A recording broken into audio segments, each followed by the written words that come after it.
शेख हसीना को death sentence मिलना, क्या लग रहा है कि क्या बांग्लादेश में वापसी को लेके या इंडिया ही रहेंगी? इनके ऊपर बहुत अटैक्स हुए, बहुत सारी चीजें हुई, हर बार बच जाती हैं। सो इनके भाग्य को या इनको बचाने के लिए किसी न किसी नेबरिंग कंट्री का हाथ है, विच इज इंडिया। SIR भी आएगा और प्रेसिडेंट रूल तक लगने के चांसेस हैं, जो मुझे लग रहा है, and that will happen before the election. इनकी कुंडलियां ये बताती हैं, दिखाती हैं कि ममता बनर्जी जो है, she is not following any policy. ये मैं बहुत पहले से कह रही हूँ, in many videos I have mentioned many countries will change their boundaries में बदलाव आएगा। लेकिन किन कंट्रीज में बदलाव आएगा और कैसे आएगा? कुछ में एक्सपेंशन होगा, कुछ में कट होगा। इकोनॉमिक क्राइसिस आएगा और वो दिखेगा नहीं 2026 में, लेकिन 2027 में वो दिखने भी लगेगा। AI will definitely take over many jobs. Like I always say, I will repeat again, 2025 was just a trailer. तो 2026 तो actually wars का साल है, एक के बाद एक throughout the world.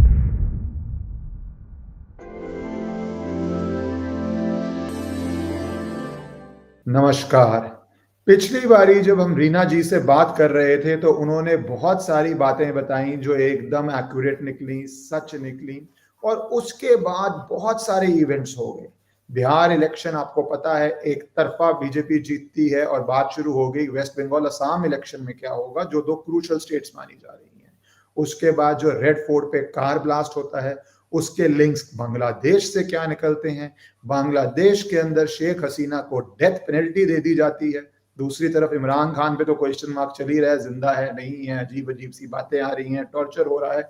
तो हमारे रीजन में और भारत में पॉलिटिकल और नेशनल सिक्योरिटी को लेके बड़े सवाल चलते हैं। इसी बीच एक इकोनॉमिक चेंज भी आती है। हमने पिछली बार इकोनॉमी और थोड़ा वास्तु भी डिस्कस किया था, जहां पे ये क्वार्टर बहुत अच्छा गया, 8.2% GDP ग्रोथ हुई। So economy, borders, politics, national security, ये सब डिस्कस करने के लिए I am pleased to share, Reena ji ने दोबारा समय दिया है और हम दोबारा बात शुरू कर रहे हैं। नमस्कार रीना जी। नमस्कार Eshwaran ji, thank you so much for having me once again. अगर हम शुरू करें वेस्ट बंगाल और असम, मैं दोनों को साथ जोड़ के शुरू कर रहा हूं, पर आप एक एक कर लीजिए। क्या दिख रहा है आपको, क्योंकि ये क्रूशल बॉर्डर स्टेट्स हैं, बांग्लादेश इशू वैसे ही चल रहा है, तो आपने कुछ चार्ट्स भी भेजे, मैं डालना चाहता हूँ। पहले असम का चार्ट डालना चाहता हूँ। जी हेमंता बिस्वा जी शर्मा जी का आपने चार्ट डाला है, तो ये जी, अपने चार्ट आप थोड़ा इसको एक्सप्लेन कर दें और उसके बाद हम स्ट्रेट अवे असम और वेस्ट बंगाल की बात शुरू करते हैं। बिल्कुल बिल्कुल। अभी जैसे बिहार इलेक्शंस तो खत्म हो गए, अब उनके रिजल्ट्स भी आ गए, बट अब आसाम एक्सपेक्टेड है, आसाम और वेस्ट बंगाल। सो आसाम हो चाहे वेस्ट बंगाल हो, चाहे कोई लीडर की कुंडली हो, first of all I want to inform everybody and give it like a disclaimer कि भाई जो भी आप चार्ट्स देखते हैं या जो भी हम इंफॉर्मेशन देते हैं, it is all, everything is based on the information on the public domain जो वहाँ अवेलेबल है। अब वो कितना ऑथेंटिक है कितना नहीं, वी आर नॉट श्योर। बस इतना पता है कि जो भी हम करते हैं, जो भी रिसर्च कर रहे हैं, जो भी एनालाइज कर रहे हैं चार्ट्स को, उसमें बहुत मेहनत लगती है, बहुत समय लगता है। We do lots of R&D कर करके देखते हैं, then we comprehend as per the planetary placements which are transiting as well as present in the chart that we have created. So let's come to Assam. Assam के लिए हिमंता बिस्वा शर्मा जी की कुंडली देखते हैं। इसमें आप देखेंगे नंबर 3 जो मिडिल बॉक्स में लिखा है, that means he is a Gemini ascendant, और उनका जो मून साइन है वो कैंसर है। पुष्य नक्षत्र है, पुष्य नर्चरिंग है और बहुत केयरिंग है, तो ये भी बहुत पीपल्स पर्सन है, लोगों से कनेक्ट हो जाते हैं। अभी इनकी कुंडली में जो महादशा चल रही है वो चल रही है शुक्र की महादशा है और बुध की अंतरदशा है। शुक्र इनका 10th हाउस में है, जो सिंहासन है एज पर पॉलिटिक्स, एज पर लीडरशिप, और राहु के साथ बैठा है, सो वो उसको एम्पलीफाई कर रहा है कहीं ना कहीं। उसके साथ साथ जो अभी ट्रांजिटिंग शनि है वो नेटल शनि के ऊपर आया हुआ है, so definitely things related to his career are taking an upward move. वहीं साथ साथ देवगुरु बृहस्पति भी कहीं ना कहीं ट्राइन से इस समय उसे कनेक्ट कर रहे हैं, और वर्षफल लगाया इनका। वर्षफल की कुंडली मैंने आपके साथ शेयर नहीं की है क्योंकि वो बहुत सारी होती है, ईयर टू ईयर हम देखते हैं, नेक्स्ट ईयर उसका नेक्स्ट ईयर। सो उस हिसाब से मुझे ऐसा लगता है that he is going to be there. ये जीतेंगे इस इलेक्शन में, जैसे ये पहले भी जीतते आए हैं, एंड आगे जाके ही is going to join central government also. इनके बड़े अच्छे सितारे हैं इस समय। लेकिन हाँ, साथ साथ ये भी बोलूंगी कि सितंबर 2027 के बाद जब इनकी शुक्र में केतु की अंतर्दशा आएगी, that is a very erratic time for him. Erratic time के ऊपर असम मेरे लिए एक यूनिकली इम्पोर्टेंट स्टेट है, क्योंकि वहाँ पे जो डेमोग्राफिक बैटल चल रही है, एंड डेमोग्राफी इज डेस्टिनी, उसके ऊपर इतने प्रेसाइज वे में, मैं बोलता हूँ बहुत बड़े लोगों को कि हम योगी मॉडल बहुत डिस्कस करते हैं, जो मस्कुलर मॉडल है, बुलडोजर मॉडल है, बट कई बार हम Himanta Biswa Sarma as a model की बात नहीं होती है। जो इन्होंने लीगल चेंजेस लाए हैं एजुकेशन के अंदर, स्टेट फंड कर रहा था मदरसा एजुकेशन को उसके अंदर, या अभी एक लॉ पास हुआ, क्योंकि हम वुमेन एम्पावरमेंट की बात करते हैं, जहां पे फाइनली जाके पॉलीगैमी को, मल्टीपल मैरिजेस को बैन किया जा रहा है। और ये हमारे देश की, थोड़ी लीगल बात करते तो हमारे देश की एक अजीब सिचुएशन थी कि जब यूनिफॉर्म सिविल कोड की बात आ रही थी, तो फर्स्ट प्राइम मिनिस्टर रिकॉर्ड पे हैं कि अभी टाइम राइप नहीं है, मुस्लिम कम्युनिटी कंफर्टेबल नहीं फील करेगी, इसलिए मत लाओ। और उनको सोशलिस्ट और कांग्रेस के अंदर से भी विरोध आया था, बट नहीं हुआ। और फिर वो राइट टाइम कभी आया ही नहीं, that why a woman has to face multiple marriages in the year 2000, even in the year 1980, in the year 2000। So जो चेंजेस ये ला रहे हैं, they are deep changes, permanent changes, actual women empowerment, इसलिए मेरे अनुसार इनका जीतना भी जरूरी है। बट obviously जो हम बात and you know what, why this is happening, why women, why you are connecting it with Muslim, क्योंकि आप देखिए राहु के साथ शुक्र and Venus is women, so उसके तहत आप देख रहे हो 10वें घर में बैठा हुआ है और एक जलीय राशि में बैठा हुआ है, चंद्रमा भी जलीय राशि में, so इमोशंस ओवर पावर करते हैं, but at the same time he is a big diplomat, उन्हें पता है उन्हें कब क्या बोलना है। उनकी जो ओरेटरी स्किल्स हैं, because he is a mercury लगना, ही इज अ जेमिनाई लगना, बॉर्न बिजनेसमैन होते हैं, नेगोशिएशन की स्किल्स इनके अंदर कूट कूट के भर भर के होती हैं। सो फायरी भी बहुत है, मंगल भी बड़ा अच्छा बैठा हुआ है इनका। So overall I think he is the guy who will be taking it forward. जो कुछ भी रुका हुआ है वहां पे आसाम में, as far as the masses are concerned और women are concerned, he will be doing very very well for them, so I see bright side for him, लेकिन 2030-31 के बाद प्रॉब्लम्स आएंगी। 30-31 के बाद वो तो बहुत लंबा समय अभी, लेकिन he'll do good things for the masses। बहुत दूर है कि उस समय सिचुएशंस क्या होती है, उससे पहले 29 के देश के चुनाव में क्या होता है, तो और अच्छे भारी मतों से जीतेंगे। अच्छा, भारी मतों से जीतेंगे, क्योंकि technically it is supposed to be a difficult state जो बीजेपी बार बार जीत रही है। It's a very difficult state for BJP because of the local factors and Bangladesh factors. अगर बांग्लादेश पे ही जाऊं, क्योंकि हम बांग्लादेश की बात कर रहे हैं, दो चीजें हुई हैं वहां पे। एक, शेख हसीना को डेथ सेंटेंस मिलना, उसके बाद वो obviously I don't know India को रिक्वेस्ट आ गई या नहीं आई उनको एक्स्ट्राडिशन भेजने की, पर वो नेचुरल लीगल प्रोसेस से आएगी, उस पर इंडियन सरकार लगता तो नहीं हाँ करेगी। But Sheikh Hasina who is old and in a sense much better than this regime, जबकि बांग्लादेश में जो भी प्रॉब्लम्स हिंदुओं के साथ है वो मुझे लगता है एक स्ट्रक्चरल प्रॉब्लम है, सरकारों से चेंज नहीं होती। तो शेख हसीना का मैं पहले डालूं, अगर आपने उनकी भी वर्ड चार्ट भेजा है तो उनका क्या लग रहा है कि क्या बांग्लादेश में वापसी को लेके या इंडिया ही रहेंगी, और उसके बाद फिर मैं बांग्लादेश का जो रेड फोर्ट है उस पर आना चाहूंगा। जी जी जरूर। सो शेख हसीना का चार्ट अगर आपने लगाया है तो आप देखेंगे फर्स्ट हाउस में नंबर 8 लिखा है, which is a Scorpio sign. So Scorpio इनका असेंडेंट है, लगना है कुंडली का, और चंद्र राशि इनकी लिब्रा है। जहां चंद्र राशि है वो 12th हाउस बनता है इनकी कुंडली का। वहां पे 3 मोर प्लैनेट्स आर सिटिंग, शुक्र, मंगल और बृहस्पति चंद्रमा के साथ बैठे हैं। तो ये वाला जो एक प्लैनेटरी कंजंक्शन है, this is a kind of Rajyoga for her. इनकी कुंडली में यहाँ पे राजयोग बन रहे हैं। 12वें भाव में राजयोग होना मतलब ऑब्वियसली जो कुछ भी इन्हें मिलेगा ऑब्स्टेकल्स और चैलेंजेस के बाद मिलेगा, लेकिन राजयोग तो है। सो राजयोग का फल भी मिलेगा और विपरीत राजयोग भी है। सो उस हिसाब से आप देखें ये हर बार बचती आ रही हैं। इनके ऊपर बहुत अटैक्स हुए, बहुत सारी चीजें हुई, हर बार बच जाती हैं।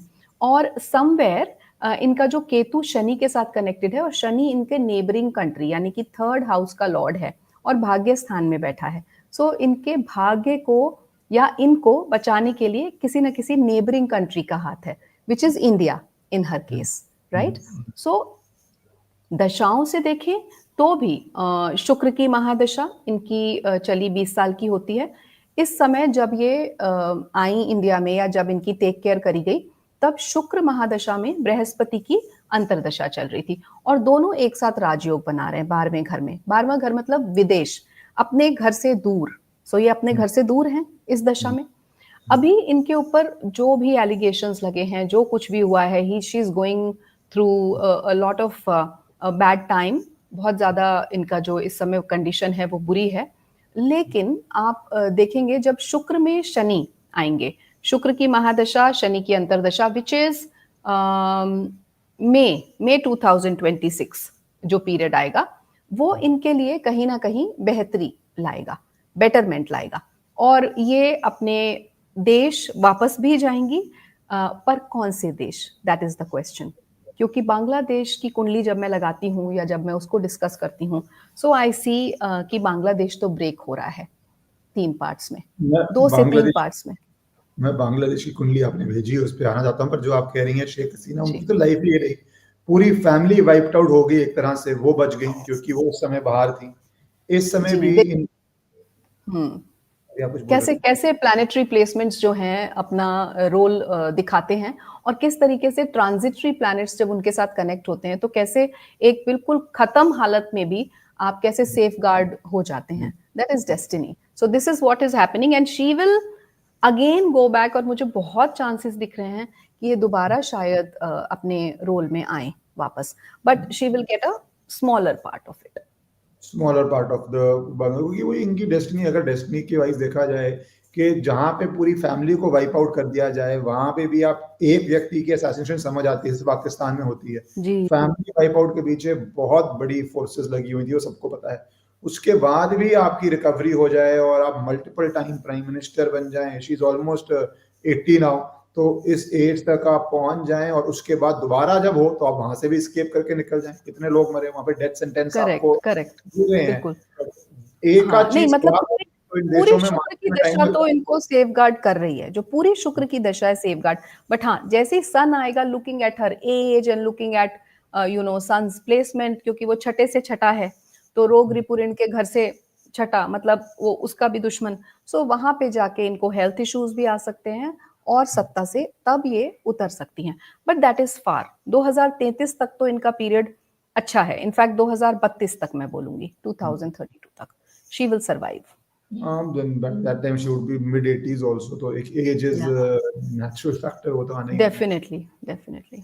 आपने बांग्लादेश की बात की और वो बहुत इंपॉर्टेंट है, क्योंकि जब आप बोल रही हैं कि वो जी, बांग्लादेश 2 या 3 हिस्सों में हो चुका है, और ये पिछले कुछ दिनों में, हफ्तों में इनफैक्ट एक नया ट्रेंड आया है जहां पे हमारे देश के सीनियर मिलिट्री ऑफिसर्स, गृह मंत्री, वो बात कर रहे हैं कि पाकिस्तान तभी सीखता है जब हम पाकिस्तान का कोई भूमि का हिस्सा ले पाएंगे। या वो एकदम से सिंध की बात करते हैं, जो एक तरह से आउट ऑफ द सिलेबस है, क्योंकि सिंध पे इससे पहले इस तरह की स्टेटमेंट नहीं दी गई कि अरे बॉर्डर्स तो कभी भी चेंज हो जाते हैं।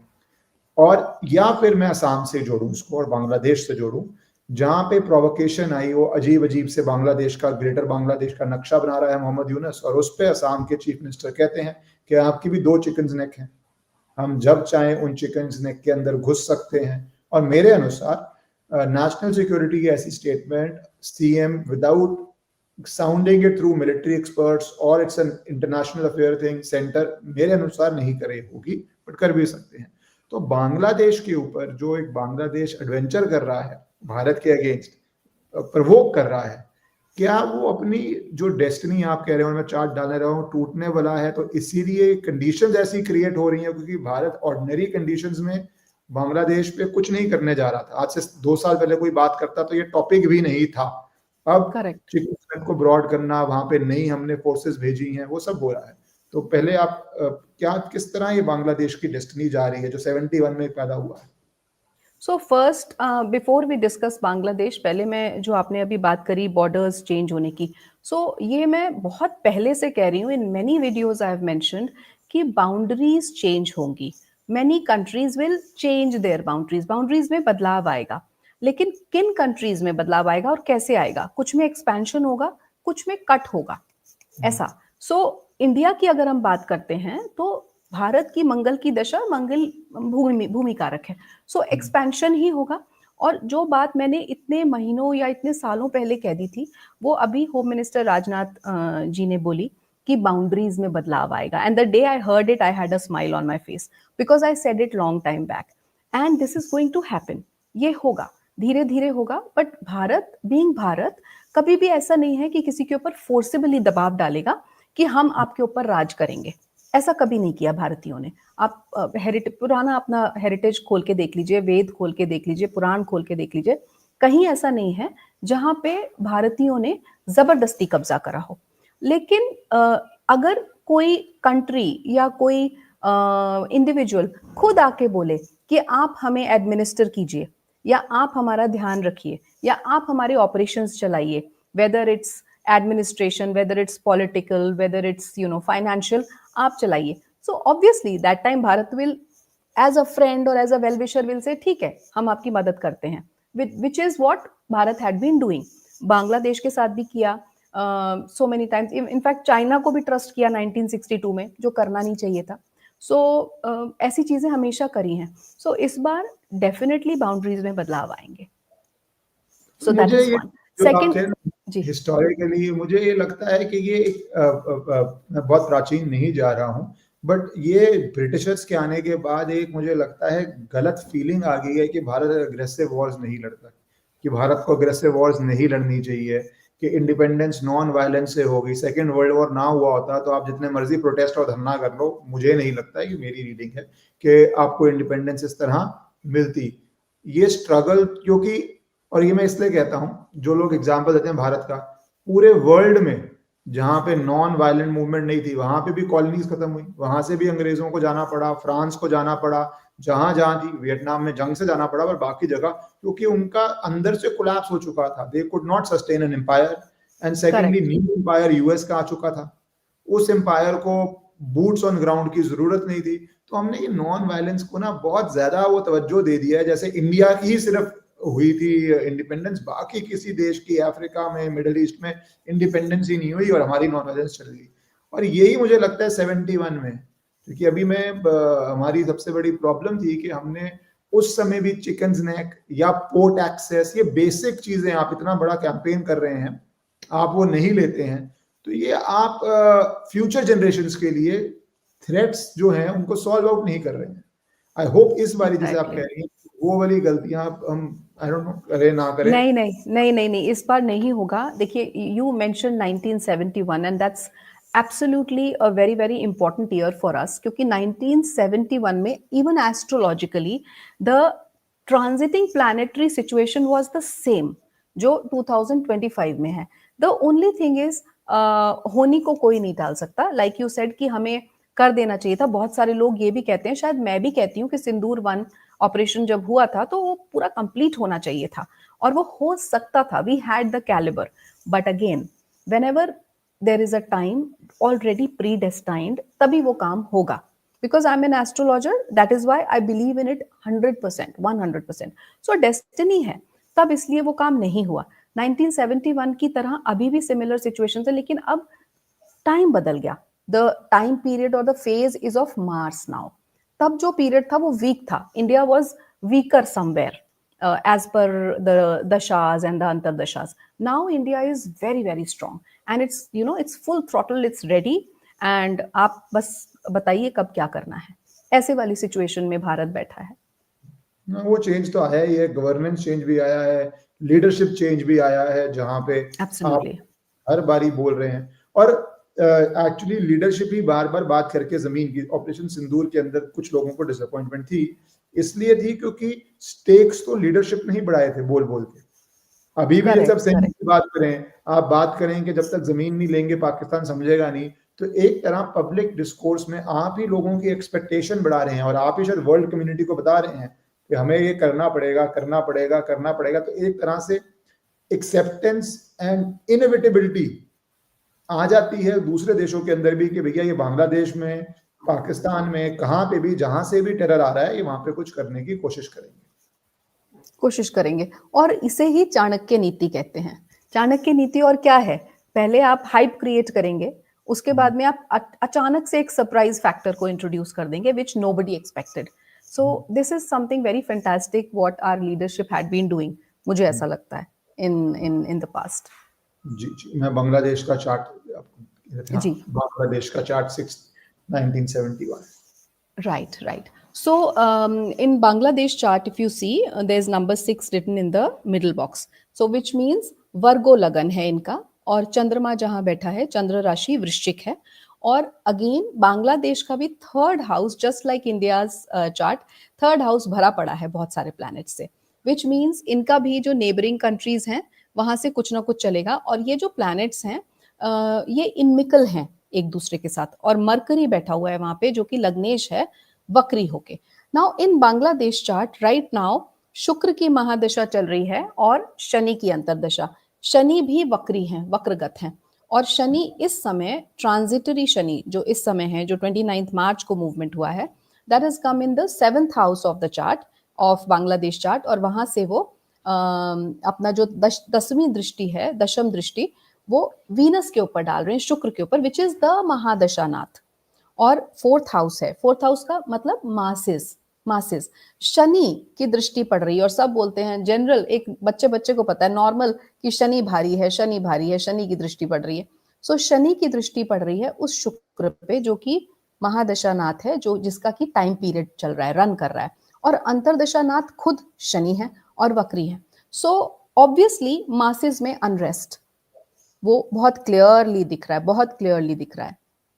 नेबरिंग कंट्रीज की तरफ से ट्रबल वो भी बहुत क्लियरली दिख रही है. राहु जो इनका नेटल राहु है 5th हाउस में बैठ के नेटल शनि के साथ एक लिंक बना रहा है विच इज कॉल्ड ट्राइनल लिंक, ट्राइन के हिसाब से, और उसमें ट्राइन में असेंडेंट भी आ रहा है, मतलब इसका खुद का लगन बांग्लादेश का. सो बांग्लादेश कहीं ना कहीं राहु की और शनि की गिरफ्त में है इस समय. सो मुस्लिम्स का बहुत ज्यादा इंटरवेंशन, शनि जो कहता है कि डिसिप्लिन में आओ, और बिल्कुल चीजें आउट ऑफ डिसिप्लिन हो रखी हैं. क्यों? क्योंकि शनि वक्री है.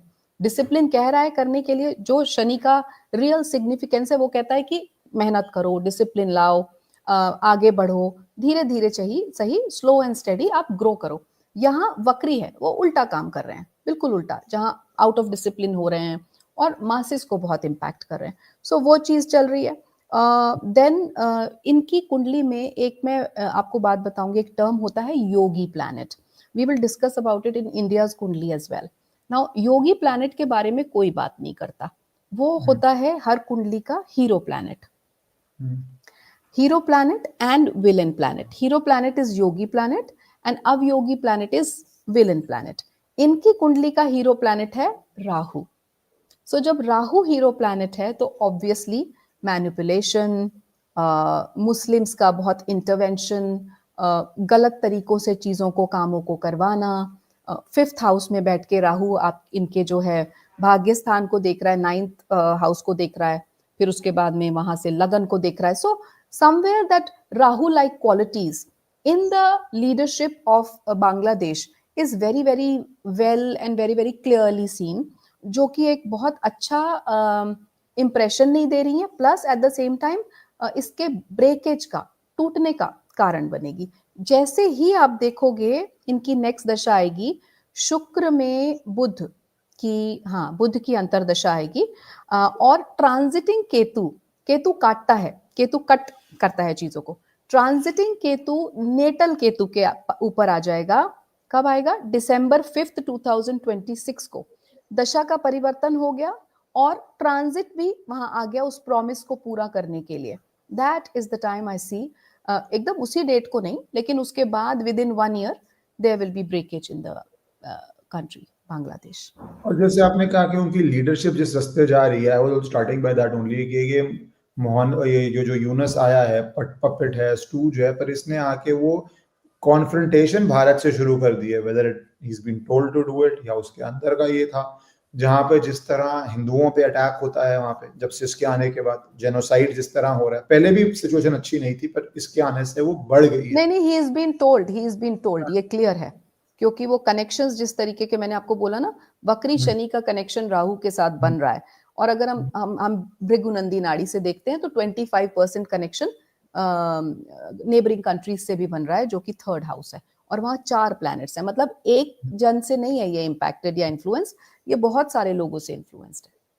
ये जो आप कह रही हैं इंपॉर्टेंट है, क्योंकि अगर आप एक एस्ट्रोलॉजी के बाहर निकल के वर्ल्ड अफेयर्स देखें तो कोई सेंस नहीं बनती कि उसकी अपने इतने बड़े नेबर को, ना उसके पास वो आर्म फोर्सेस हैं, ना वो नेवी है, ना वो बेनिफिट्स हैं, ना वो इकोनॉमी है, ना पॉलिटिकल लेजिटिमेसी है। आप कोई ऐसे नहीं है चुनाव जीत के आए हैं, एक लेजिटिमेसी भी चीज होती है नेता के अंदर करेक्ट, करेक्ट, उसके अंदर वो पोटेंशियल नहीं है कुछ बेसिकली। भी नहीं है आपके पास, और आप इंडिया को बार बार प्रवोक कर रहे हैं, आप बार बार वो मैप बना रहे हैं, तो ऑब्वियसली आप कहीं सिक्योर फील कर रहे हैं, या जिसने आपको अपॉइंट किया है वो शक्तियां, या जो आपके एडमिनिस्ट्रेशन में शक्तियां हैं जो बीहोल्डन है उन देशों को, वो आपको प्रवोक करवा रही हैं कि भैया इंडिया के दोनों फ्रंट्स पे कुछ ना कुछ प्रॉब्लम हो। तो they are basically behaving Absolutely, like east absolutely. Pakistan. You are absolutely right here. That's true. That's very clearly seen. वो ईस्ट पाकिस्तान की तरह बिहेव कर रहे हैं, और ईस्ट पाकिस्तान का जो हाल हुआ था 71 वही भारत को शायद दोबारा करना पड़ेगा। तब तो उनके लिए, क्योंकि वो टॉर्चर हो रहे थे, इस बारी तो अपने लिए करना पड़ेगा इन अ सेंस। ना घर के ना घाट के वाली सिचुएशन आएगी इनकी। could easily be। अब ये जो बांग्लादेश से कर रहे हैं, इससे मैं थोड़ा टेरर पे आना चाहता हूँ, क्योंकि जी। एक आज मैंने सुना कि अब इंडियन गवर्नमेंट और या दिल्ली सरकार ये भी कर रही है कि कौन कौन मेडिकल डॉक्टर्स कौन से देश से बन के आया, जिसको हमने बहुत देर इग्नोर किया था, कि अब Correct. कोई पाकिस्तान मेडिकल करने जा रहा है या कोई बांग्लादेश मेडिकल करने जा रहा है, तो वहां पे वो क्या हो रहा है, क्या करके आया है, नहीं है, एक बारी उसको आपको रिकंसिडर करना पड़ेगा। और वो इसलिए हुआ क्योंकि रेड फोर्ट ब्लास्ट होता है। रेड फोर्ट ब्लास्ट के बाद ये सारी बातें अब शुरू हो गई हैं, जो पहले ही होनी चाहिए थी मेरे अनुसार। टू लेट, बट कहीं भी तो शुरू करने Correct. का। तो उसका आप बांग्लादेश के कॉन्टेक्स्ट में ज्यादा देख रहे हैं रेड फोर्ट ब्लास्ट, या पाकिस्तान के कॉन्टेक्स्ट में, क्योंकि हमने पाकिस्तान की बात नहीं करी, उसका असर जो भारत के स्टेप्स होंगे वो कहाँ ज्यादा आप देख रहे हैं?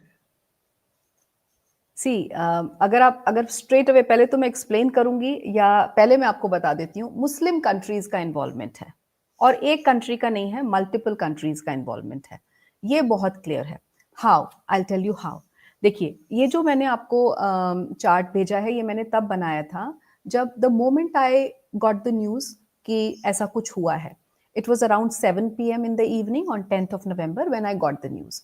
When I got the news, and क्योंकि मैं ऑलरेडी इन चीज़ों में रिसर्च कर रही हूँ, तो इमीडिएटली आई चार्टेड आउट, मैंने क्रिएट किया चार्ट, एक अप्रॉक्सीमेट टाइम लिया जो कि मुझे न्यूज़ में सुनाई दिया कि शाम को 6:51 या 52 पे ये हुआ था। सो मैंने 6:51 का बनाया है शाम का, दिल्ली का चार्ट है। और इसका जो लगन है वो भी आप देखिए, वृषभ लगन ही आया है, जो कि एक्चुअली भारत का लगन है। और इसमें मंगल और बुध जो उस समय वक्री था, और जब ये हुआ तब शनि तो वक्री थे ही थे, बुध भी वक्री हो गए। बुध यहाँ पे मार्केश हैं, सेकंड लॉर्ड हैं। सेकंड लॉर्ड आके दूसरे मार्केश जो कि मंगल है, अपने ही घर में बैठा है, उसके साथ बैठ गए। मतलब 2 मार्केश एक साथ, कहाँ? 7th हाउस में। 7th house is house of enemies, house of war. Actually enemy का घर छठा होता है, वॉर का घर 7वां, और डेथ का घर 8वां होता है। लेकिन in totality if we see the situation, तो ये तीनों घर ही इन्वॉल्व हैं, क्योंकि बीच वाले घर में, यानी कि 7th हाउस में, ये कंजंक्शन बन गया, बुध का, मार्केश का और मंगल का। अब अगर हम भृगु नंदी नाड़ी से देखें, क्योंकि भृगु नंदी नाड़ी इज सच अ टेक्निक जो आपको इंस्टेंट रिजल्ट देती है, एकदम दिखा देगी पिक्चर। सो इसमें अगर मैं आपको समझाऊं, तो एक ट्राइन बनता है, ट्रिनिटी, एक ट्राइंगल जैसा शेप। सो अगर आप मार्स मरकरी को देखें और सैटर्न को देखें जो मीन में बैठा है 12 नंबर राशि में, और जुपिटर और मून जो कि 4 नंबर, पहली बात, तीनों राशियां जलीय, वाटरी साइंस। दूसरी बात, एक ट्राइन क्रिएट हो गया इन मेजर बड़े बड़े प्लैनेट्स का। और शुक्र जो कि लग्नेश है, वो सूर्य के साथ छठे भाव में बैठा है। सूर्य कौन? सूर्य जो कि नीच का सूर्य है इस केस में, इस समय। और सूर्य का मतलब सत्ता, पॉलिटिक्स, लीडरशिप, हमारी लीडरशिप।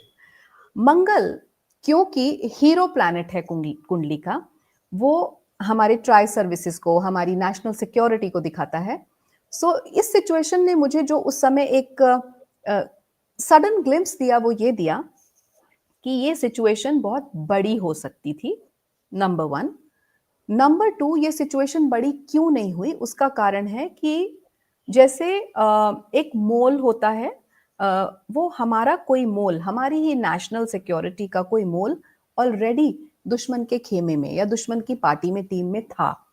उसने ये इंफॉर्मेशन हमें पहले ही दे दी, because of which we could save a huge disaster, बहुत बड़ा। क्योंकि आप देख रहे होंगे बाद में तो परतें खुल रही हैं धीरे धीरे। कितना असला था, आई थिंक 32 कार्स में था कुछ ऐसा मैंने सुना, और वो 32 कितना गाड़ीज नुकसान कर किया सकता था। था, 2900 केजी एक्सप्लोसिव मटेरियल से, अलग अलग तरह के, फिर अमोनियम एग्जैक्टली नाइट्रेट की क्वांटिटी थी। और डेंजरस पार्ट क्या है, जब इतने डॉक्टर्स पे कोई डाउट नहीं करता, they are the perfect, if you have to carry out an attack, certain professions are the perfect professions, because doctors right. की रिस्पेक्ट है इंडिया के अंदर या ऑल ओवर द वर्ल्ड। तो वो आपके कैटेगरी ऑफ सस्पेशन में नहीं आते। जैसे मैंने बात किया था, मैं कुछ आए हुए थे यहाँ पे हमारे फॉर्मर ईडी के हेड, तो उनके साथ मैं बात करा, कन्हैया सिंह जी के साथ। तो ही वाज सेइंग कि, and he was joint CP Delhi also, जब ये बाटला हाउस एनकाउंटर हुआ था तो उनकी अगुवाई में ही सारा ओके। ऑपरेशन हुआ था। तो ही वाज सेइंग कि यस, कि अगर आप पुलिस वेरिफिकेशन भी करो तो डॉक्टर कोई घर रेंट पे ले रहा है तो वो कांस्टेबल क्या करेगा? हाँ डॉक्टर है, हाँ इस हॉस्पिटल में काम करता है, हाँ एग्जैक्टली। डिग्री है, झूठ नहीं बोल रहा, आप घर रेंट पे दे दोगे। वर्सेस कोई जो बिल्कुल। हम बोलते हैं लेबरर है, ये है, वो टेरर है, उनको तो अकोमोडेशन ही नहीं मिलती। डॉक्टर के लिए तो किसी भी जगह रेंट मिल जाएगा। In fact as a lawyer I tell you, people are happiest giving their apartments to right. Rent to doctor है, डॉक्टर। फैमिली पर्सन है, पढ़ा लिखा है, और पढ़ा क्या लिखा, देखोगे। कोर्ट और यहाँ जाएगा पे आप, नहीं। हाँ करेक्ट, और यहाँ पे आप कमाल की बात देखिए, छठा घर जहाँ पे लग्नेश जाके बैठा है और सन के साथ बैठा है, वो घर भी डॉक्टर से कनेक्ट होता है, क्योंकि रोग रिपु ऋण का है। तो जब भी हम डॉक्टर्स के लिए कुछ देखते हैं, बीमारी से रिलेटेड देखते हैं, तो हम 6th हाउस को जरूर देखते हैं, और वहां वीनस बैठा है, मतलब लेडी भी इन्वॉल्व है। और ये पूरा कॉम्बिनेशन राहु से, राहु देख रहा है। देख रेख कौन कर रहा है? एक मुस्लिम कम्युनिटी, एक मुस्लिम कंट्री, एक मुस्लिम लीडरशिप। ये यहाँ पे क्लियरली दिख रहा है। Venus and Sun being aspected by Rahu, and everything, the event taking place. And जो आपने बोला विमेन इन्वॉल्वमेंट, वो भी एक नए डायमेंशन, और ये पहली बार ही नहीं है। जैसे अगर हम देखेंगे तो ये Shaheen Bagh onwards, daily rights हुए हैं, मैं उससे मानता हूँ कि किस तरह जो Correct. एक सर्वर किया हुआ था कि नहीं नहीं विमेन है। और हमारे लॉ में बहुत सारी वो हैं, लीवेज हैं विमेन को, which they get easier relief in court, and statutes के अंदर भी बहुत जगह ये उनको एक्सेप्शंस हैं। तो वो के अंदर भी ये जब अब विमेन आ रही हैं, उसके बाद डॉक्टर्स आ रही हैं, तो भारत के लिए एज अ सिक्योरिटी एजेंसी हमारे लिए भी बहुत डिफिकल्ट चुनौतियां आने वाली हैं इसके अंदर आगे वाले दिनों में। डेफिनेटली, बिल्कुल बिल्कुल आने वाली हैं। और like I always say, I will repeat again, 2025 was just a trailer. 2026 coming ahead will be actually a foundation year for a very very huge decision which will be taking a place in future. तो 2026 तो actually wars का साल है, एक के बाद एक के बाद एक, through out the world. I am not just talking about India, लेकिन सब जगह बहुत सारे कंट्रीज में आपस में चलेगा कुछ ना कुछ। आप ऐसा क्यों कह रही हैं कि 26 सिर्फ भारत में ही, पर वर्ल्ड वाइड वॉर्स का आप टाइम देख रही हैं? ऐसा क्या रीजन है इसका? बिकॉज ऑफ द ट्रांजिट्स जो चल रहे हैं, जो ब्रह्मांड में ट्रांजिट्स जिस हिसाब से चल रहे हैं, शनि का मीन राशि में आना मैंने बहुत बार करा है। ये तो शायद मेरा एक एक तकिया कलाम बन गया है या कोट बन गया है, दैट एक इरा का अंत है और दूसरे इरा की शुरुआत, क्योंकि ये लास्ट साइन है। और 30 साल जो कुछ भी आपने किया इंडिविजुअल लेवल पे, चाहे कंट्री लेवल पे, चाहे आप एक ग्रुप के लेवल पे बात करें, लास्ट 30 इयर्स आपने जो कुछ किया उसका इस समय रिजल्ट आ रहा है, छटनी हो रही है। This is the time of clean up actually, for good karmas as well as bad karmas. So अभी इस समय आप जो कुछ भी होता हुआ देखेंगे throughout the world, that will be the result of all the karmas और all the actions that we have taken in the last 30 years.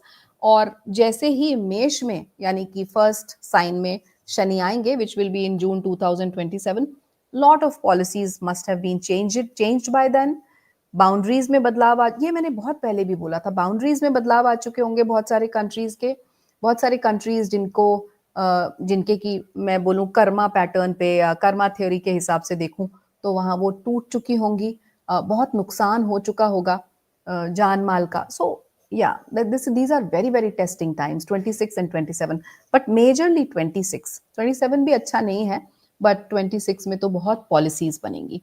मतलब आरक्षण के खिलाफ लोग खड़े होंगे, करप्शन के खिलाफ लोग खड़े होंगे, सड़कों पे लोग आएंगे, खून खराबा होगा, riots, violence, you will see everything happening. That's very dangerous times then for Bharat, और उसके कई प्रीकर्सर्स हम देख चुके हैं, क्योंकि कुछ लोग चाहते भी हैं भारत में वायलेंट प्रोटेस्ट होने से। पोल्यूशन जरूरी है, दिल्ली रहते हैं, सबसे जरूरी प्रोटेस्ट है पोल्यूशन पे प्रोटेस्ट, सबको करनी चाहिए। आपके राइट टू, इतनी बड़ी इकोनॉमी का क्या फायदा है अगर पोल्यूटेड एयर है।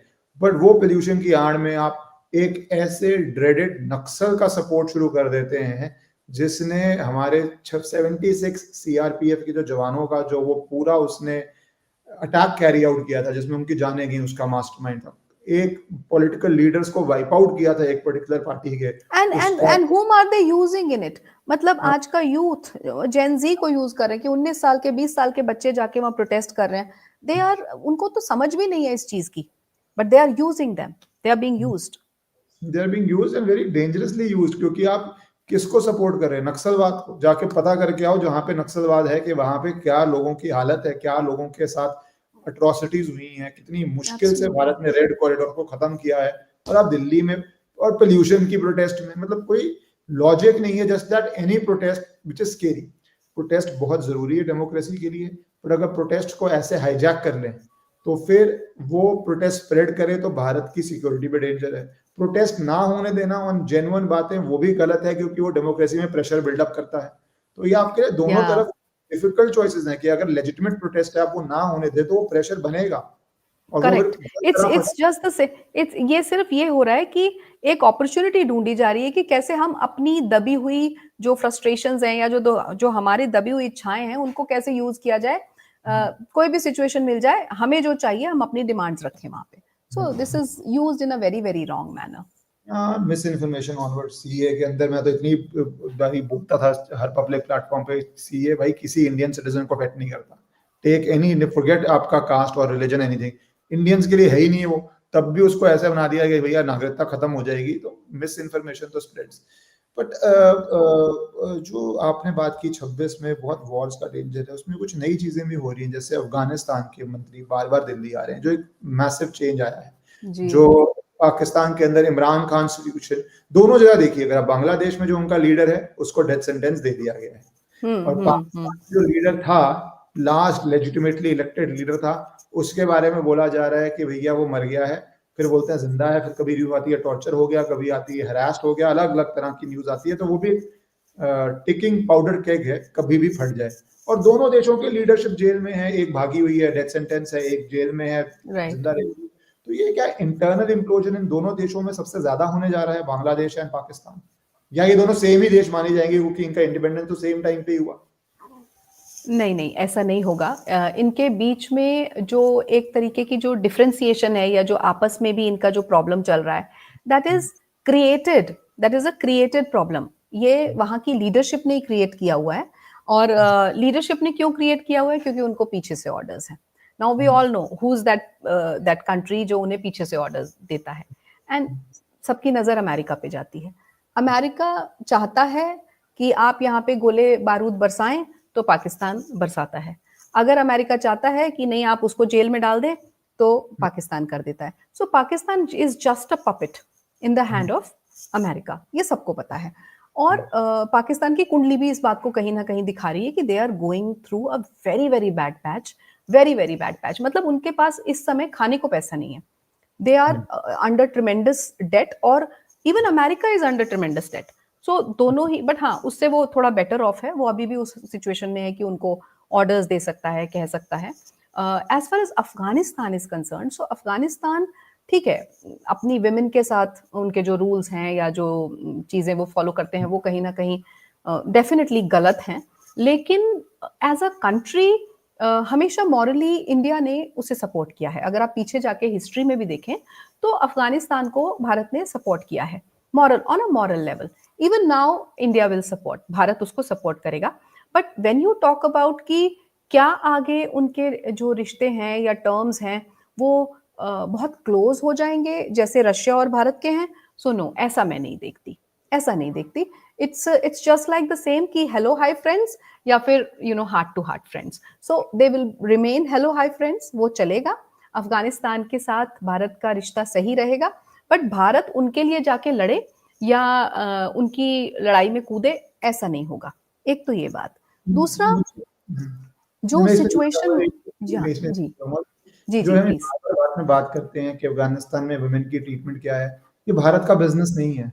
अफ्रीका में वुमेन की ट्रीटमेंट क्या है, हमको अब मिडिल ईस्ट में क्या है, हमें अपने देश को सेफ गार्ड करना है. हमारे देश में महिलाओं की ट्रीटमेंट क्या है, अभी भी एक असम में लॉ आ रहा है जो मल्टीपल शादियां बैन करने जा रहा है. हम अपना देश तो कर रहे हैं.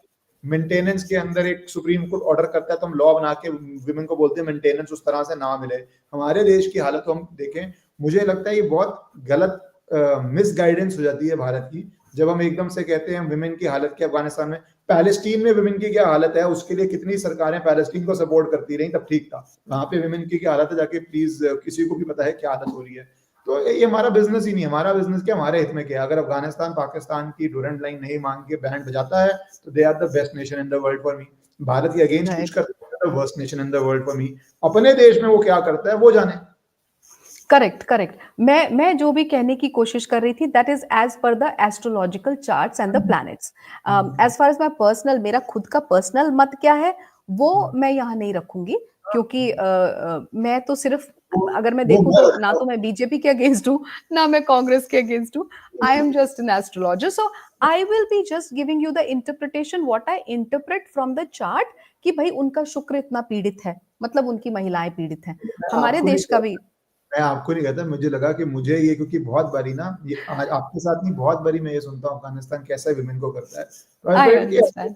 नेशनल इंटरेस्ट में उसको देखना, और ये नेशनल इंटरेस्ट है, बीजेपी कांग्रेस की कोई बात नहीं नहीं नहीं, I totally understand your sentiment, because you being in that profession, जिसमें आप day in and day out you are looking at it and you are watching what is happening, so naturally this is a very close topic to your heart, I can understand. सो अब इसके अंदर अब हम बात कर रहे हो कि एक हमने चुनाव से शुरू करी. मैं इकोनॉमी से पहले चुनाव की बात करना था. वेस्ट जरूर जरूर, या वेस्ट श्योर. चुनाव आप कैसे देख रही हैं, what is your feeling of the situation कि क्या होने जा रहा है. आज इस पॉडकास्ट में सारे जो मैंने रिसर्च करी थी वो सारी मैं एक एक खोल के लाई हूँ आपके लिए. सो चलिए देखिए, वेस्ट बंगाल का जो चार्ट है दैट इज नॉट अवेलेबल. अब ममता बनर्जी के जो डिटेल्स हैं, जो एक पब्लिक डोमेन में है, इंटरनेट पे है, उसके बेसिस पे मैंने उनकी कुंडली बनाई और उसी के हिसाब से मैं वेस्ट बंगाल को देखती हूँ. उसका बहुत बड़ा कारण ये भी है कि 19 साल से तो वही बैठी है वहां पे. So 19 years से when she is the one who's taking care of West Bengal, so in a way West Bengal को देखना है तो ममता बनर्जी को देखो. So ममता बनर्जी का चार्ट मैं अगर खोलती हूँ, हाँ जी, so that is 5th June 1955 और दोपहर का 12 बजे कोलकाता, वेस्ट बंगाल का उनका जन्म है. और मेष लगन बनता है उनका, और चंद्र राशि वृषभ है. सो मेष लगन, अगर हम नेचुरल जो कुंडली है, जिसे हम डिफॉल्ट कुंडली कहते हैं या काल पुरुष की कुंडली कहते हैं ज्योतिष में, जिसके ऊपर हम पढ़ते हैं, दैट इज द डिफॉल्ट और द सैंपल कुंडली. सो वो एग्जैक्टली मेष लगन है. सो इनका मेष लगन है. और अभी मैं थोड़ी देर पहले आपको क्या बता रही थी, जब शनि मेष लगन में आएंगे तो सारे रिजल्ट्स आप अपने जो है करनी कथनी जो भी कुछ है उस सबको भोग के तब आपको जो जून 2027 के बाद मिलेगा वो मिलेगा जो फाइनल प्रोडक्ट है. सो इस समय इनका शनि इनके 12वें भाव में है, और इस समय ममता बनर्जी की जो महादशा है वो शनि की ही महादशा है, जो कि अंत होने वाला है. लास्ट पार्ट बचा है, लास्ट फेज. शनि की महादशा, बृहस्पति की अंतरदशा, और बृहस्पति इनका वक्री होके उच्च का 4th हाउस में, again that house of masses that we were talking about, 4th house of masses में बैठा हुआ है. इनका नेटल शनि उस हाउस को देख रहा है कंटिन्यूसली, पर इनका नेटल शनि बहुत अच्छा है, उच्च का है. सो और विशाखा नक्षत्र मतलब अकेली इंडिविजुअल लेवल पे. सो इंडिविजुअल लेवल पे इन्होंने एक डिक्टेटरशिप ऑलमोस्ट करी वहां पे. सो वो अभी तक चला, और शनि की महादशा में वो चल रहा है. बट जैसे ही शनि ओवर होगा, विच इज अगस्त 2026 में, इनका बुध की महादशा शुरू हो जाएगी. और बुध इनका सूर्य के साथ और राहु के साथ इनके नवम भाव में है, कुंडली के नवम भाव में है। सो ममता बनर्जी की कुंडली क्या कहती है? इसमें इनका जो ट्रांजिटिंग राहु है, जो इस समय राहु आया हुआ है, वो इनके 11th हाउस में है। किसके ऊपर? मंगल के ऊपर। मंगल और राहु एक तरीके का अंगारक योग बनाते हैं। सो इस समय ये बहुत गुस्से में है जब से यहाँ राहु आया है, विच इज लास्ट ईयर, और गुस्से में सारे उल्टे पुल्टे डिसीजंस ले रही हैं, पॉलिसीज को फॉलो नहीं कर रही हैं, जितने गलत काम कर सकती हैं उतने कर रही हैं। जो लीडरशिप में जो जानकार लोग हैं इनके, जिनको ये ट्रस्ट कर सकती हैं, उनको अपने जो लॉयल लोग हैं उनको जगह जगह पे वो बिठा रही हैं, because now she knows elections are coming. So she is wanting and she is questioning कि व्हाई एसआईआर, जबकि एसआईआर पहली बार नहीं हो रहा है, वो तो 13 बार और पहले हो चुका है भारत में। 2002, 2003, 2004 में रेगुलरली हुआ था। आपको ऐड कर दूं, सुप्रीम कोर्ट में पूछा गया हियरिंग के अंदर, जब बिहार चुनाव को लेकर एसआईआर की वहां पे शुरू हुआ, तो पूछा गया कि भाई लाखों लोग कहाँ आए, सब अपॉर्चुनिटी दी गई। आपका मैं कोई भी कार्ड काटता हूँ, आपका क्या, आपके सामने नेबरहुड में 10 लोगों का काटता हूँ, आपका सारा परिवार सड़क पे खड़ा हो जाएगा, वो भीड़ दिखेगी। बिल्कुल। आप बात कर रहे हैं 7 करोड़ वोटर है, मैं बोल रहा हूँ 70,000 व्यक्ति, विच इज नथिंग। 1 लाख व्यक्ति का भी कार्ड कटा, उसके परिवार 5 लाख लोग खड़े हो जाए जमीन पे, तो पूरा शहर जाम हो जाता है। Where are the people? में ये पूछा गया, वेयर आर द पीपल जो प्रोटेस्ट कर रहे हैं? कहाँ है? और देखिए वही जो बांग्लादेश से कुछ लोग आए, कोई यहीं से आए, कोई कहीं से आए, कितने सारे अलग अलग फेक कार्ड्स बन गए, और जैसे ही ये डेवलपमेंट शुरू हुआ और ये करना शुरू हुआ, तब इनको परेशानी होनी शुरू हो गई। और सभी उन पार्टीज को या उन पॉलिटिकल लीडरशिप को परेशानी हुई जो कि घोटाला कर रहे थे। मतलब I should not be that open and loud because I am just an astrologer, पर इनकी कुंडलियां ये बताती हैं, दिखाती हैं कि ममता बनर्जी जो है, she is not following any policies, and central forces का जो इंटरवेंशन है, ये सब अब होगा आगे आगे। एसआईआर भी आएगा और प्रेसिडेंट रूल तक लगने के चांसेस हैं, जो मुझे लग रहा है, and that will happen before the elections. I think the tentative date is June, I think 2026। 26 की फर्स्ट पार्ट में, मैं भूल गया, फरवरी मार्च समथिंग, फरवरी first part. Yeah so yeah the only thing which can save her, अगर कोई एक चीज इन्हें बचा सकती है, कोई इन्हें बता दे जाके, तो वो है इनका किसी के साथ, किसी नेशनल पार्टी के साथ जुड़ाव, जो ये करेंगी नहीं। So that is the only thing. और फिर जुड़ाव का मतलब ये नहीं है कि सिर्फ अपने फायदे के लिए आप जुड़ गए, then you have to actually अपने जो आपके एलिमेंट्स हैं, आपकी एनर्जी है, उसको अलाइन भी करना पड़ेगा उसके हिसाब से। सो वो चीज है दैट कैन सेव। लेकिन 5 दिसंबर 2026 तो के बाद तो इनका जो नेटल रेट्रोग्रेड जुपिटर है, एग्जॉल्टेड जुपिटर है, वो इनको अब, इनके मासेस जो हैं, जो लोग हैं, वही इनके अगेंस्ट हो जाएंगे, इनको बायकॉट कर देंगे। इनके बॉयकॉट का समय आ रहा है, बॉयकॉट होने वाला है इनका। वेरी वेरी अब इनको जो ये मोह है ना अपना कि मैं वेस्ट बंगाल की चीफ मिनिस्टर बनी रहूं, इसको त्यागना ही पड़ेगा, ऐसा मुझे लगता है। और मरकरी की जब इनकी दशा शुरू हो रही है, उसके साथ इनकी 7.5 भी शुरू हो रही है, या 7.5 भी शुरू हो जाएगी। और इनका वर्षफल में, जो मैं वर्षफल चार्ट बनाती हूँ, तभी 2027 में जनवरी के बाद इनका जो एक टर्म होता है मुंथा, लोग समझेंगे जो एस्ट्रोलॉजी जानते हैं, वो अष्टम भाव में आ रहा है। 8th हाउस का मुंथा वर्स्ट मुंथा, सो वो सबसे बुरा पीरियड है। जून के बाद तो मतलब मुझे लगता है ये इनका आखिरी इलेक्शन है, as per everything the details which are available.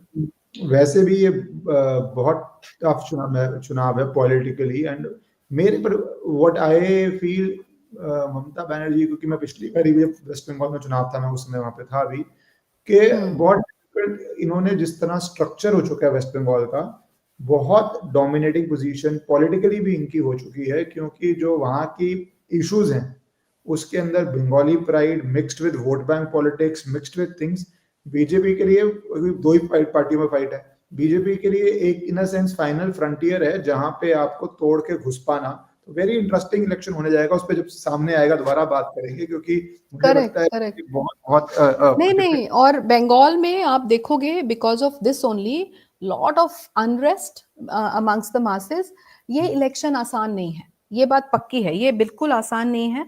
And this period for Bengal, even if मैं कहती हूँ बीजेपी जीत भी जाए वहां पे, जो कि मुझे लगता है कि बीजेपी ही जीतेगी, सो उसके बाद भी सुकून नहीं है कि बीजेपी जीत गया तो मतलब उसके बाद में सब कुछ ठीक हो गया 1-2 महीने में। No, it will take lot of years to actually bring West Bengal to track, जो ट्रैक से वो बिल्कुल पटरी से उतरे हुए हैं। समय लगेगा, बहुत समय लगेगा। मैं अंतिम पार्ट में कवर करना था थोड़ा इकोनॉमिक को लेके, क्योंकि ये क्वार्टर का रिजल्ट बड़ा अच्छा आया, बट लोग एक इकोनॉमिक फ्रस्ट्रेशन भी फील कर रहे हैं। पिछली बार भी हमारी जब बात हुई थी, आपने कहा था इकोनॉमिकली चैलेंजिंग टाइम आ रहा है, तो एक साधारण व्यक्ति की इकोनॉमिकली लेके जो देश की हालत होने जा रही है आने वाले लेट्स से 2026-27 की बात कर लें, तो आप किस तरह देख रहे हैं economy for a common man? क्योंकि आजकल जिस तरह वर्ल्ड की वेल्थ होगी, इंडिया नहीं यूएस की भी, वो because of concentration of wealth, rich are getting richer, वो प्रॉपर्टी का रेट बढ़ी जा रहा है। जिसके पास 3 प्रॉपर्टीज हैं वो अपने आप ही बहुत आगे निकल गया, जिसके पास 30 है वो और आगे निकल गया, जिसको पहली बनानी है उसके बैंड बज जाते हैं क्योंकि प्रॉपर्टी बहुत महंगी हो गई है। तो ये डिक्टोमी जो पिछले 20-25 साल में आई है, all over the world I है। आप यूएस में बात करें लोगों से तो वो कहते हैं हमारे पेरेंट्स नॉर्मल जॉब करते हुए घर ले सकते थे। अब इंडिया में बात कीजिए तो सबके पेरेंट्स अच्छी डिसेंट जॉब करते हुए ले सकते थे। आज नॉर्मल जॉब के साथ आपका घर नहीं बनता है। सो इकोनॉमिकली आप क्या देख रहे हैं अगले 2 साल पर भारत? अगले 2 साल अगर मैं आपको इकोनॉमी को एक्सप्लेन करूं कि मैं कैसे देखती हूँ, पहली चीज तो पेपर्स पे जीडीपी और ये जो कुछ भी आप देखते हैं कि सारे कंपनीज जो अपने डॉक्यूमेंट्स मेंटेन करते हैं, फाइनेंशियल कंपनीज वगैरह ये सब, उसमें आपको कोई डिफरेंस नहीं दिखेगा। सो डॉक्यूमेंट्स पे आपको लगेगा कि कोई फर्क ही नहीं पड़ रहा, इकोनॉमी बिल्कुल ठीक चल रही है। Whereas why and how they are able to actually manage and maintain that, कि आप देख रहे हो ले ऑफ्स हो रहे हैं, बड़े बड़े कॉर्पोरेट्स जो हैं बहुत बड़े बड़े चंक में बहुत सारे लोगों को एक साथ निकाले दे रहे हैं। Why? Because cost to company उनको कहीं ना कहीं ठीक रखना है, मैनेजेबल रखना है, जिससे उनके जो डॉक्यूमेंटेशन है, जो फाइनेंशियल डॉक्यूमेंट्स हैं, उनमें कुछ नजर ना आए, क्योंकि नहीं तो वो फिर वो इकोनॉमिक ग्राफ जो है वो हिल जाएगा। सो ये एक बड़ी बैक एंड की बात है which is happening now. As far as the debt portion is concern, US बहुत ज्यादा डेट के अंदर है। इकोनॉमिक क्राइसिस आएगा और वो दिखेगा नहीं 2026 में, लेकिन 2027 में वो दिखने भी लगेगा। किस फॉर्म में? महंगाई के फॉर्म में। महंगाई बढ़ने लगेगी 2026 मिड के बाद ही, बढ़ ही रही है अभी स्लोली एंड ग्रेजुअली, बट तब एक ऐसा टाइम आएगा जब महंगाई बहुत ज्यादा बढ़ने लगेगी। नाउ मंगल की महादशा है, तो ये नहीं है कि ड्राइव नहीं होगा लोगों में, लोग ड्राइव भी रखेंगे, मेहनत भी करेंगे, पर मेरी सबको ये सलाह है कि कोई ना कोई अपना एक स्किल सेट, ऐसा स्किल सेट जिसमें आपको किसी और पे डिपेंडेंट ना रहना पड़े, वो उसके लिए आप तैयारी शुरू कर दें। Because the times are such, जो कि 2027 तक मुझे दिखता है कि वाइट कॉलर जॉब्स शायद बहुत ही कम रह जाएं, because AI is going to take over. AI बहुत ज्यादा, बहुत स्पीड से आगे बढ़ रहा है और बढ़ेगा। राहु इतनी अच्छी पोजीशन में बैठा हुआ है एक्वेरियस राशि में, so AI will definitely take over many jobs, and that's going to really impact the service class people, even the business class people। लेकिन एक जो टेक्निकल इंसान होगा या ऐसा इंसान जो स्किल्ड है किसी एक पर्टिकुलर चीज में और ऑनलाइन काम करता है, वो सेफ रहेगा। आप जो कह रही हैं एस्ट्रोलॉजिकली, वही हार्वर्ड की मेरे ख्याल से या किसी और यूनिवर्सिटी की स्टडी आई कि कौन से टॉप 10 प्रोफेशंस हैं जो पिछले 50 साल बहुत अच्छा करियर दे रहे थे, अब नहीं दे रहे, जिसमें उन्होंने एमबीए का नाम लिया और बहुत सारे ऐसे जो आप बोल रहे हैं वाइट कॉलर करियर्स का नाम लिया, जहाँ पे बड़ी बड़ी कंपनीज में काम कर रहे थे एंड सडनली ले ऑफ्स हो रहे हैं। वो कंपनी का प्रॉफिट बढ़ रहा है, पहले ले ऑफ होते थे जब कंपनी लॉस में जाती थी या कंपनी का इकोनॉमिक सिचुएशन खराब थी, डिमांड कम होती थी। अब कंपनी का प्राइस बढ़ रहा है, उसका रेवेन्यू बढ़ रहा है, उसका प्रॉफिट बढ़ रहा है, पर आपकी जरूरत नहीं है उसका प्रॉफिट बढ़ाने में। पहले एब्सोल्युटली वो पता नहीं चलने दे। हाँ, क्योंकि हर कंट्री ये चाहेगी कि भाई मेरा जो इकोनॉमिक ग्राफ है वो, क्योंकि जैसे हम कहते हैं ना कि हम पूरे देश की 4th इकोनॉमिक हाईएस्ट कंट्री हैं, तो वो लेवल या वो पोजीशन कोई लूज नहीं करना चाहता। बट देन आप कब तक रोकोगे उस सिचुएशन को? सो वही चैलेंज होने वाला है कि बेसिकली पहले आउटपुट बढ़ाने के लिए आपकी ह्यूमन रिसोर्सेज और चाहिए थे, तो कंपनी प्रॉफिट में है तो जॉब हायर करती थी। अब कंपनी प्रॉफिट में तो जॉब से निकाल रही है क्योंकि उसको आपकी जरूरत ही नहीं है और आपकी सैलरी बचा के वो ज्यादा प्रॉफिट कमा रही है। तो ये बड़ा अनसर्टन सा इकोनॉमिकली वर्ल्ड होने जा रहा है, और जैसे अनसर्टन इकोनॉमिकली होगा तो फिर वो नेशनल सिक्योरिटी पे उसका असर आएगा ही आएगा, क्योंकि नेशनल सिक्योरिटी पे आएगा, महंगाई पे आएगा, आम जनता जो आम लोग हैं, छोटी छोटी चीजें, मिडिल क्लास पर्सन, अब होगा क्या देखिए, जो जैसे आज कोई एक इंडिविजुअल है जिसकी अच्छी खासी कॉर्पोरेट में जॉब है, वो ठीक ठाक पैसे कमा रहा है और वो आज की डेट में वेकेशंस भी प्लान करता है, वो एप्पल का फोन भी ले रहा है, वो और भी चीजें जो उसके लग्जरी की हैं, लग्जरी कार ले लेगा या अपने शौक पूरे करेगा जिसके लिए उसने मेहनत की है। लेकिन अब वो वाला पीरियड आ रहा है कि आप अपनी बेसिक जो नीड्स हैं उनको ही सिर्फ पूरा करें और इन चीजों में ना पड़े तो अच्छा रहेगा। I will ask everybody to save some money for the rainy days. जरूरी है, लग रहा है जिस तरह चल रहा है। थैंक यू सो मच, आपने टाइम दिया और हमने ये सारे टॉपिक्स को कवर किया। और मैं चाहूंगा जो लोग देख रहे हैं, आपके क्वेश्चंस हो तो नीचे आप डाल दीजिएगा, जो भी आपको स्पेसिफिक लगते हैं, क्योंकि अगली बारी जब रीना जी आए तो हम थोड़े से आप लोगों के क्वेश्चंस भी लें और उनके सामने रखेंगे। Thank you Reena ji so much. Thank you so much, thank you so much Ishkaran ji, नमस्कार।